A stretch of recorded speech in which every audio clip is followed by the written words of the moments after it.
The Migos and Lil Pump run the culture.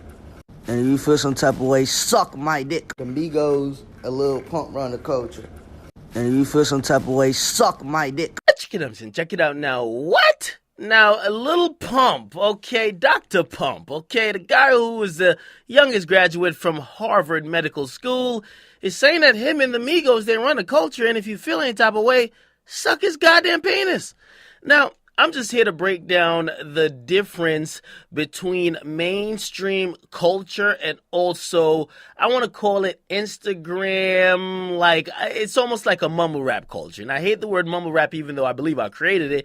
I hate it because it doesn't constitute everybody who doesn't mumble anymore, okay? These days, mumble rap just stands for the new generation of rap, and I'm looking around and I'm seeing the people who are influential, and clearly Pump thinks he's influential because he got 10 million followers. If you don't know, he hit 10 million followers a couple days ago, and of course we know Migos, who dropped an album called Culture 1, then recently dropped Culture 2, they think they run the culture. Now, let's be clear about what culture they run, okay? In my opinion, Lil Pump actually runs the culture of the fucking 13-year-olds. Let's be honest. There's nothing wrong with it. They're still people. They still contribute to shit. And by the way, back in the day, they used to talk about buying power and they used to neglect everybody under the age of 21 because they probably assumed that you didn't have jobs. You didn't have no money to really throw around or spend or waste on music, so they didn't care about you. But in these days and times where it's all about the streaming. And of course, you could have a 5-year-old who's streaming a goddamn project on YouTube. You could have him streaming on Spotify, Apple Music, Tidal, whatever. It's all about streams, so it's not about age anymore. What does Lil Pump actually control? And by the way, I'll throw out Lil Pump's album sales. The first week numbers, it did around 44,000 first week. We know Gucci Gang was a very successful song in the country. That was top 3. However, let's be clear.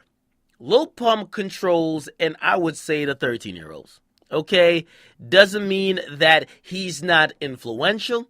It just means that the culture that he controls is much different than the culture that Drake controls. That much different than the culture that Kanye West controls. Much different than the culture that Jay-Z controls. Okay, there's multiple cultures here, and I'm tired of people acting like there's only one culture, because the Migos culture, even though now they're blurring the lines because they're getting poppin', yes, when the Migos put out a song, yes, you'll see it be played on pop stations because they're pop, okay? At a time, they only used to be beefing with, like, the Chirac rappers like Chief Keef. They were very niche. They used to complain about their influence not really getting its fair due.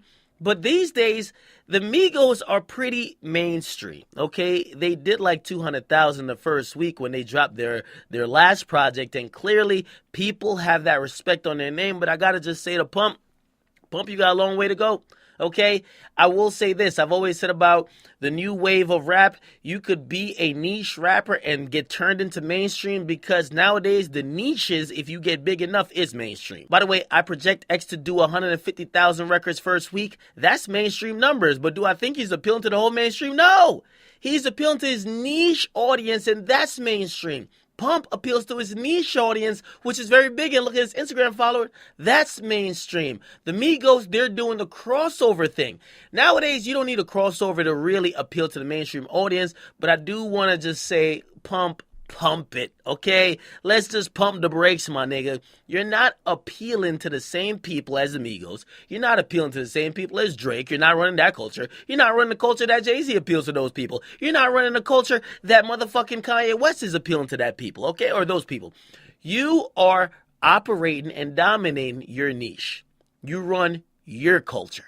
And your culture is a culture of 13-year-olds, and you should be fortunate enough that you could say you run it, but let's not act like there's only one culture. And I'll say that about any artist, okay? A lot of people who love Kanye West, some of them are young now. They don't give a fuck about like Kanye West because they care about Trippie Redd. Okay, so there's multiple cultures now, and I'm glad rap is in a position where you could be a niche artist and still get mainstream attention, even though you're not doing mainstream shit. We're seeing it with X. We saw it with Pump. We're seeing it with 6ix9ine. We're seeing it with a bunch of artists who are putting up record sales that would be deemed worthy of a quote-unquote mainstream artist, but they're not mainstream. Okay? So when you say you run the culture, I would very much disagree, Lil Pump. Get in the comment box, make sure you guys like them, subscribe. What do you guys think about this? Do you think Pump and Migos run the culture? If you don't think they do, who does? Name the people who run the culture. Okay? It's your boy Akademiks. Make sure you guys like and subscribe.